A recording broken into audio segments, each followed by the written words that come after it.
طيب للرشالات نافاراز دا أمريكا نهاد الشر دايا فرنسا وبريطانيا جي بشتفانيا خوش بو أمريكا راقانديا بس ببراكتيكي بفعلي وكرداري هشتا دربازي نافا الشر دا نبوينه ام بزانین اف شر نهروجی دبر به کی وچیتن آیا دو مایکاتنا شری کلیل دست امریکا دایا یا خود دست ایران دایا و پشتی وی که یعنی پشتی شر ده چرو دتن امریکا چج ایران دخوازیتن اف گورانکاریان روشالاتا ناواراز کو اسرائیل به حزدی کردن تایبت بنیامین نتانیاهو چنه و هرما کوردستان لکیوا وی شریا اف گروپنج یاسای درکتی و با آرمانجگرتنا هرما کوردستان بردوام چما بس هيا آیا اف گروپا دی بنا بشکش لیدان امریکی و اسرائیلی دنافچه دا یعنی به همی پرسیاره دیگل برز دکتر فاروق قرداغی بسپور پیوندی ناف دولتی لسلیمانی دی گفتگو نقاش کن ویم بشاره جنابی دکتر بخیر بی دکتر فاروق سپاس بو آماده بونت لرومالی گوری کوردستان 24 سرتا تیروانین و خوینەوەی جەنابتان بزانین سەبارەت بەم شەڕ و ئالوزیانەی کە ئێستا لە ناوچەکە هەیە. ئەم کاتتان باش سوپاس بۆ ئێوەش. بێگومان لە کاتێکی هەستیارێن لە مێژووی مرۆڤایەتیە من دەتوانم بڵێم و زۆربەی ئەکادیمیەکانی ئێستا پێیان وایە ئێمە لە سەرەتاکانی جەنگی جیهانی سێیەم داین کە مێژوو دەنووسێتەوە لەم ڕۆژگارەیە توانی بەوازحی بڵین کە ئێستا ئێمە لە ناو جەنگی جیهانی سێمین. بێگومان ئەم شەڕە تا حدێک چاوەڕوانکراوە بۆ ئەو کەسانی کە لە بواری تیۆری پەیوەندە نێودەوڵەتیەکانە ئاگادارن چونکە بەوازحی ئێستاوی کە ڕوئەدا و ئیسرائیلیش نەیشاردوێتەوە لە ئێستایە کە ئەمە دووبارە داڕشتنەوە و دیزاینکردنی ناوچەکەیە و بنیامین نێتەنیاهۆ بەوازحی و ئەیبینین و بەتایبەت سەرانی ئیسرائیل لە ئێستایە بە پشتیوانی ئەمریکا باز لە دووبارە داڕشتنەوەی ناوچەکە دەکەن لە ڕۆژهەڵاتی ناوەڕاستە و لەم ناوەندەشە ئێمە ئەو سیاسەتی کە ئێستای بینین و لە دنیای سیاسەتی شایستا ئێمە دوو قوتبی گەورەمان هەبوو جاران کە لە دوای جەنگی جیهانی دووەمەوە ئەمریکا و یەکێتی سۆڤێت بوو لە دوای ساڵی 1990 دەتوانین بڵێن کە لە جیهانە ئەمریکا و بە پشتیوانی ئەوروپا تەنها قوتبی سیاسی بوو لە سیاسەتی نێودەوڵەتیە بەڵام تا ساڵەکانی 2015 و 16 و 17 و دواتر جەنگی ئۆکرانیا و رووسیا توانین بڵین کە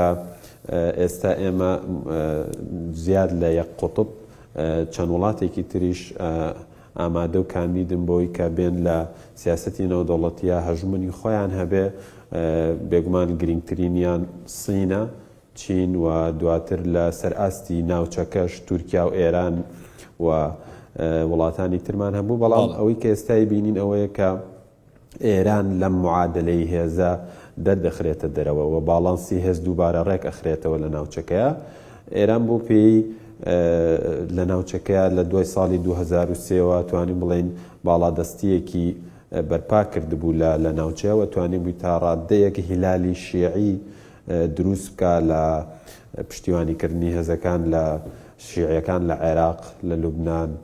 لە یەمەن بەڵام ئەو نوقتە جەوهری کە ڕوویدا 7 ئۆکتۆبەر بوو لە ناوچەکەیە کە لە دوای 7 ئۆکتۆبەرەوە ناوچەکە دووبارە و گوتمانە و پرۆژەی کە ئیسرائیل هەیبوو دەستی پێکردووە بەوازحی ئەو پرۆژەیان دەست پێکرد کە ئێستا دوای غەزە و تێکشکانی لوبنانیش حیزبوڵڵا لە لوبنانیش دواتر وازح بوو کە سووریا لەم پلانەیە هەبووە ڕێڕەوەکەیان نێشکەم بەڵێ کاک دکتۆر بە پێی خوینەوەکانی جەنابتان نۆ ڕۆژە ئەم ئۆپراسیۆنەی ئەمریکی و ئیسرائیلی بەردەوامە بەڵام تا ئێستا دیار نییە یعنی ڕۆن نییە ئەمریکا چی دەوێت لە ئێران ئەمریکا کەی ئەم شەڕە ڕادەگرێتن یاخود لە چ نوقتەیەک لە چه پوینتێک ئیتر کوتایی پێدێتن دەبێتە نوقتەی کوتایی هاتن یان نوقتەی سەرکەوتنی ئەمریکا بۆیە ئەو پێشەکیان باسکرویستم بۆەوەی لە ڕووی استراتیژی جیۆستراتیژیەوە لە مەسەلەکە تێبگەین یانی ئەو بڕیارە دراوە بۆیە من پێم وایە کە سیستەمی سیاسی ئێران چۆن لە غەزە و لە لوبناان و لە سووریا ئێستا لە عێراق و لە ئێرانیش بڕیارەکە درا و یەکلایی بۆتەوە کە ئێران جێگەی نابێتەوە لە ناوچەکەیەوە بۆ هێزەی جاران قبول ناکرێ هەبێ بۆیە شەڕەکە ڕاستە ئێستا لە هەفتەی دووەمایە بەڵام پێم وایە استراتیجیەن ئێران توانای خۆڕاگیری نابێ با بڵێن 6 مانگیش بتوانێت بەم شێوەیە دیفاع بکە مقاومە بکە بەڵام لە مەودای وەسەط و دوورە بە هیچ شێوەیەک ئێران جارێکی تر ئەو شانسەی نییە کە بە هێزەکەی جارانەوە لە ناوچەکە بێوە تەنانەت لە ناو خۆشیە چاڕوانەکرێت کە ڕژێمەکە هەرز بێن ئێمە بیرمان نەچی ینی عێراقیش کە لە جەنگی کەنداوی یەکەمیشەوە دواتر لە جەنگی کەنداوی دووەمیشە ئێرە تقریبن سیناریۆکە زۆر نزیکە لە یەکەوە بەڵام کە استراتیجیەن قەراری لە ناوچوونی ئەم ڕژێمەدرا من پێم وانییە خۆیان بگن ئێران ببینە سەر شەڕەکە ئێران ڕاستە ئێستا ماوەی 9 ڕۆژە تا حدێک سیستەمەکە یاخود بڵێن ڕێژێمەکە نەڕووخاوە بەڵام هیچ ئاماژەیەک نییە کە ڕژێمی ئێران ڕژێمەی ئێستا بتوانێت خۆراگر بێ بۆ ینی ئەمریکا لە سەرەتای جەنگەکەەوە زۆر بەوازەحی چەند هەدەفێکی باس کردووە ینی هەدەفی یەکەم ئەوەیە کە ئەڵێ ئێمە پرۆگرامی ئەتۆمی ئێران لە ناوە بین یاخود ناهێڵین بگەن بە چەکی ئەتۆمی و ئەمە تا حدێک تا ئێستا سەرکەوتووە بۆ پێی ئێران ئەگەر پێم وایە خاوەنی چەکی ئەتۆمی بواە بەکاری دەهێنا یاخود ئاماژەیەکی یاکردەوە بەڵام وا دیارە ئێران نەبووتە خاوەنی چەکی ئەتۆمی بەڵام کاک دکتۆر ئەمەش لەبیر نەکەین لە ماوەی ئەمن و ڕۆژە لە ماوەی ئەمن و ڕۆژەی ئۆپراسیۆنی ئەمریکا و ئیسرائیل بۆ سەر ئێران تا ئێستا بنکەیەکی ئەتۆمیان بردومان نەکردووە یاخود تا ئێستا نەهاتوون بڵێن کاکە ئێمە کارێکی وامان کرد کە چەکی ئەتۆمی یاخود پیتاندنی یۆرانیۆم ڕابگیرێتن ینی هەتا لە قسەکانیشان ئەگەر دیقەت بدەی هەم ترامپ و هەم نەتەنیاهو و سێنت کۆم و سوپای ئیسرائیل ینی بە شێوەیەکی گشتی باسی چەکی ئەتۆمی ناکەن دوێنێش لە ناو ئێرانە کۆگای نەوت بە ئامانجگیرە ینی سەرچاوی دارایی سەرچاوی سوتەمەنی بە ئامانجگیرایە ینی بۆچی ئەم بابەتە ئێستا باسی لێ ناکرێتن یان بابەتی چەکی ئەتۆمی ئێستا بابەتێکی گەورە نییە لە شەڕی 12 ڕۆژە لە مانگی 6 ساڵی پارە کە بینیمان سەرجەم بنکە ئەتۆمیەکان لێدران بۆیە لەو کاتەوە توانین بڵین کە هەدەفی ئەم جارەشیان هەر ئەوەیە کە ئێران نەبێتە خاوەنی چەکی ئەتۆمیانی ویتکۆف جەناب شتاگەداری باسی لەوە کردکە لە دانوستانەکانە ئێران بە شانازیەوە باسیەوەی کردووە کە دەتوانن 11 چەکی ئەتۆمی دروست کڵاوی ئەتۆمی دروست بکەن بۆیە بێگومان ئەم شەڕش ئێستا بەردەوامی ئەو شەڕی ساڵی پارە وەگوتم هەدەفی یەکەم ئەوەیە کە ئێران نەگا بە چەکی ئەتۆمی و سەرکەوتوو بوون لەمەیە ئێستا ئێران نەکتوانای چەکی ئەتۆمی نیە تەنانەت ڕۆژانە ناردنی موشەکەکانیشی کەمەکە ئەمڕۆ باز لەوا کرێ بە پێی سەد کۆم کە تا ئێستا 180 بەرەو سەر ناردنی موشک کەمی کردووە بۆ یامانامی ئاماژەن دووەم هەدەفیان بێگومان ئەو بۆ کە توانای موشەکەکانیان موشەکە بالیستیکەکانیان لە ناوبەرن یاخود کەمی بکەن ئەوەش تا حدێ گوتمان بە ڕێژێکی زۆر کەمەکە بۆیە تا ئێستا ئێران لە حاڵەتێکی زۆر باشان نییە لە شەڕەکەیەوە بەردەوامی شەڕەکە بەم شێوەیە ئێستا شەڕ ئێستاوەکو ئەبینین شەڕی زەمینی نییە شەڕی تەکنۆلۆژیایە شەڕی ئاسمانە و ئێران وەکو باسەکرێ ئێستا ئاسمانی لە دەستداوە ینی ئەوی وازحە و هەموو کە زەیبینێ کە ئەمە خۆی بۆ خۆی شکستێکی ترە بۆ ئێران لە سەر ئاستی دەریایی هێزی دەریایی سەرجەم کەشتەکانی سێنت کۆم دەڵێ نقممان کردوون بە موشەکەکانیان بۆیە تا ئێستا هیچ ئاماژەیەک نییە کە ئێران براوە بە یاخودۆک و باسەکرێت تەنها ئێران ئەوەی هەیە لە ئێستاە دەوێ ینی ڕوخانی ئەم ڕژێمە تاخیرتر بکە ئەگەر ئێران براوەش نەبێتن بەڵام ئەم شەڕە بەڕای جەنابەت درێژەی ناکێشێتن یعنی سەروی تەوەقعاتی ترامپیش نابێت کە دەڵێ 4 تا 5 هەفتە بێتن درێژبوونی شەڕ ئەگەر درێژە بکێشێتن لە بەرژەوەندی ئێرانە نەخێر پێم وانیە بە هیچ شێوەیەک لە بەرژەوەندی ئێرانە بێ ئەمریکا بەوازەحی لە سەرەتای جەنگەکەی باسی لەوە کرد کە 4 هەفتە بۆ 6 هەفتە پلانی یەکەمیانە و لە ئێستا سەرجەم سەرکردەکانی یەکەم بۆ جاری دووەم کە سەرکردەکانی ئێرانیان کردوتە ئامانج بێگومان ئێمە ترامپ پێویستە بزانین لە سیاسەتی نێودەوڵەتیە کەسایەتی سەرکردە زۆر گرنگە بۆیە ئەو کەسایەتی کە ترامپ هێتی لەوەی پێی وابوو بێ لە ئەم سیناریۆی یەکەمە بتوانێت بە ئاسانی وەکو ڤەنزوێلا بەلابردننی کەسی یەکەم ئەو وڵاتە ڕژێمەکە بگۆڕێ بەڵام وا دیارە ئەم سیناریۆی سەری نەگرتووە بۆیە لە ئێستا یعنی ئێران من پێم وایە لە ناوخۆی خۆیە تووشی کێشە و ئەزمەی گەورە ئەبێ ئەمڕۆ بینیمان کە دوای لێدانی شوێنە نەوتیەکان ئێستا کێشەی بانزین بۆ خەڵک دروستە بێەوە ئەمریکا باز لەوە کە لە ژێرخانی ئابوووریەکانەدا لەموو دووە کاتە کێشەی خۆراک کێشەی تەندروستی عیلاج زۆر کێشەی تر دروستە بێ بۆیە پێم وایە سیناریۆ یەکەم کە ویستیان وەکو ڤەنزوێلا بە لابردننی کەسی یەکەم ڕژێم گۆڕن و سیناریۆیە ڕووی نەدا بۆیە سیناریۆی دووەم لەمەودا ئەوەیە کە لە ژێرخانی ئابووری و تەندروستی یاخود ئێران دەستخۆش لەگەرمان ببینەوە ڕووداوەکان زۆرن بەشداریکردنی سەرۆک بارزانی و سەرۆکی حکوومەت بوو لە پرسەی شەهید وڵات کە دوێنێ شەو بە داخەوە ئیتر شەهید بوو شەهیدی درۆنێکی ئەم گڕۆپانەی کە لە یاسا دەرچوون لە عێراقی ترارەسی هەولێر کرابوو. باشە دکتۆر باسی ئەنجامەکانت کرد باسی کاردانەوەکانت کرد باسی سەرکەوتن و شکستنەکانی ئێران و ئەمریکات کرد لەم شەڕەیە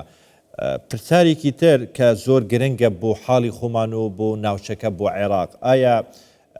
دوای ئەم شەڕە یاخود لەگەل ئەم شەڕەیە چارەنووسی عێراق و ئەو گڕۆپانەی کە سەپۆرتی ئێران دەکەن لە ناو عێراقدا بە چێ دەگاتن؟ زۆر وازەحە ینی ئەو پلانی کە باسمان کرد و استراتیژەی کە ئێستا هەیە ئێران مادەم لە معادلی سیاسی و ناوچەکەیە نییە ئەو پرۆکسیانەی ئەو گروپانی سەر بە ئێرانیش بە هیچ شێوەیەک لە ئێستا و داهاتووی عێراقیشا من پێم وایە شوێنیان نابێت ینی ئەو نمونانی کە ئێستای بینین ئەو میلیشیانەی کە نزیکن لە ئێرانەوە موشک دەنێن بە شارەکانی هەرێمی کوردستان کە ئارامترین شارەکانی عێراق بگرە ناوچەکەن لەسەر خۆر هەڵاتی ناوەڕاست ئەمە ئەگەر تەخەبوتێک نەبێ ینی چییە لە سیاسەتە تۆ چی سفادەیەکە ئەگەر موشکێک بنەی بە هەرێمی کوردستانەوە ینی من دایم ئەڵێم ینی ئەو هێرشانی کە ئیسرائیل و ئێرانی کەنە سەر ئێران هەمووی هێرشی مڕەکەزن بە پلانن لە سەرکردەیەکی سیاسیەداوە زۆر بەشی نەتیجە هەیە بەڵام ئێران لە بەرامبەرە چیەکە ینی ئەو هێرشانی کە ئیکا چی سوودێکی هەبووە بۆ گۆڕانکاری لە معادلەکەیە ینی دوێنێ شەش موشک بە سلێمانی و نێنراوە بزانم چ سوودێکی هەبووە بۆ ئێران چ سوودێکی هەبوو بۆ گۆڕینی معادلەکە یاخود و هێرشانی ڕۆژانە کرێتە سەر هەولێر و دەکرێتە خوارەوە و موشکانە هیچ ینی هیچ لەسەر ئەرزی واقع هیچ گۆڕانکاریەک ناکە ئەوەی ئەیبینین ئەوەیە بەڕاستی ینی ئێران لە ئێستاە بە هەڕەمەکی لە شەڕەکەیە موشکەکان ئەهاوێشەوە من پێم وایە تەنانەت لە ناوخۆی ئێرانی شایستا خۆی بۆ خۆی جۆرێک لە دوو ئاڕاستەی هەیتر ئایا دابشکردنی ڕۆڵەکانە نازانم بەڵام من پێم وایە کە ئێستا دوو ئاراستە هەیە ینی ئەوەی پزیشکیان دوێنێ باسیەکە کە ئێمە موشکنانی بە هاوسەکانمانەوە لە مۆدەوە بەڵام دوای یەک سەعات موشکەکان دەنێنرێ بە بەحرین و بە کوردستان و بە کوێیت و بە شارەکانی ترەوە بۆیە بێگومان هەرێمی کوردستان ینی لەم دکتۆر چارەنووسی ئەم گڕۆپانە بۆ ئاشتی و دکتۆر چارەنووسی ئەم گڕۆپانە چۆن دەبینی ینی ئەم گڕۆپانەی کە ئێستا ئەوەی دەیکەن کە لە دەرەوەی یاسایە لە دەرەوەی قانونە ئێرشکردنی سەروڵاتی خۆیەتی هەرێمی کوردستان بەشێکە لە عێراق بە پێی دەستور و ناتوانانی حاشا لەمەیا بکەی ینی ئەم ئێرشە ناڕەوانەی کە دەیکەن پێتوانیە سەبری ترامپ تاقی دەکەنەوە یان سەبری ئەمریکا تاقی دەکەنەوە؟ من بێگومانم لەوەی چۆن لە سووریا کە خەتی ئێرانی لە نێو براوە بەم نزیکانە لە لوبنانیش دەیبینین کە حیزب الله چەک دەکرێتتر ئایا بە چوونە ژوورەوەی هێزی کۆماندۆی ئیسرائیلە یاخود بە چوونی هێزە سونیەکانی سووریاشە کە من بە ئەگەرێکی زۆر نزیکەی بینم کە چەکدارە سونیەکان کە دایانەوێت تۆڵە بکەنەوە لەو گروپانی حیزب الله لە لوبنان کە بەشداری شەڕی سووریایان کردبوو بەڵام ئێستا دوای حیزب الله من پێم وایەوە بێگومانیشم لەوەی کە میلیشیاکانی سەر بە ئێران و ئەوانی کە سیاسەتەکانی ئێران لە عێراقا بە تایبەت جێبەجێ ئەکەن لە مەودای کورتە پێم وایە لە ناوچوونیان زۆر نزیکە تانانەت لە شەقامی عراقیشە ئێستا گەشتونەتەوە قەناعەتە ینی بەڕێز محەممەد شیع سوودانی من پێم وانە لەگەڵ بەردەوام لەگەڵ لەسەر خەتە لەسەر قیادەی سیاسی کوردستان و لەگەڵ قیادەی ئەمریکیشا کە پێویستە ئێستا عێراقیش خەریکە دەگاتە ئەو بڕیاری کە ئەم میلیشە دەرچوون لە یاسایانە پێویستە چەک بکرێن و لە ناو ببرێن و من پێم وایە شەڕەکە و گوتم لە سەرەتای شەڕەکەیان ینی زۆر ئەحداسی تر گەرەکان ڕۆئەدا لوبنان وڵاتێکی گرنگە بۆی سەیری بکەین و عێراقیش و باشووری عێراقیش بێگومان لەم نزیکانەیە ئەحداسی گەورەتر ڕۆدا و ئەم گروپانە لە یاسا دەرچوانە کە ئێستاش جنابی سەرۆکوەزیرانیش باسی کرد یعنی حکوومەتی عێراقی پارەیان و بودجەیان بۆ سەرفەکە بەڵام بە نفسی ئەو بودجەی کە بۆیان سەرفەکرێت لە ناوخۆی عێراقە دەنەمە هیچ وڵاتێک و هیچ عەقڵێک هیچ منطقێک ئەمەی پێ قبول ناکرێت بۆیە سەبری هەرێمی کوردستان و سەبری ئەمریکاش و تەنانەت سەبری حکوومەتی عێراقیش پێم وایە گەشتۆتە کۆتاییەکەی و کۆتایی ئەو میلیشیانش نزیکە. هەربژی دکتۆر فاروق قەرەداغی بسپۆری پەیوەندیە ناودەوڵەتی لە ستودیۆمە لە سلێمانێت گەلمە بە هەربژی دکتۆر سپاس بۆ شروعێندا.